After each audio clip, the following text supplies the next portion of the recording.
বঙ্গোপসাগরে নৌবাহিনীর অভিযানে অস্ত্রসহ ১৭ জন আটক হওয়ার সাগরে অনেকটাই স্বস্তি ফিরেছে। বঙ্গোপসাগরে বহির্নোঙর এলাকায় নৌবাহিনীর টহল জাহাজ সুরমার অভিযানে এই চোরের দল আটক হয়। অভিযান নিয়মিত চলবে বলছে নৌবাহিনী। সাইফুল ইসলাম শিল্পীর তথ্যছবিতে প্রতিবেদন। বঙ্গোপসাগরের বহির্নোঙরে আটক হয়েছে ১৭ জন জলের চোর। বাংলাদেশ নৌবাহিনীর টহল জাহাজ সুরমা অভিযান চালিয়ে এদের আটক করে। জব্দ করে ইঞ্জিন চালিত কাঠের বোট সহ রামদা, ছুরি, হাতুড়ি, মোবাইল ফোন এবং বিভিন্ন রকমের লাইট।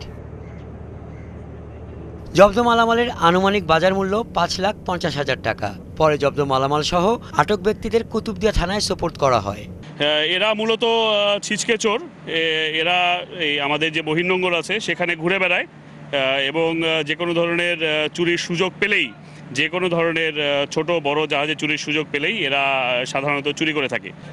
বাংলাদেশ নৌবাহিনী এবং বাংলাদেশ কোস্টগার্ড আমাদের বহির্নোঙরে যে কোনো ধরনের অপরাধ রুখে দেওয়ার জন্য সর্বদা প্রতিশ্রুতিবদ্ধ এবং আমরা সবসময় কাজ করে যাচ্ছি। আমাদের জাহাজ আছে এবং ইনশাল্লাহ এটা ভবিষ্যতে উত্তরোত্তর আরও উন্নত হবে। আন্তঃবাহিনী জনসংযোগ পরিদপ্তর আইএসপিআর জানায়, বঙ্গোপসাগরের কুতুবদিয়ার দক্ষিণে একটি সংঘবদ্ধ দল কাঠের নৌকার মাধ্যমে চুরির প্রস্তুতি নিচ্ছে।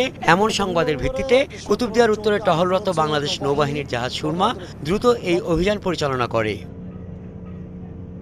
হাসান আহমেদ, ৭১।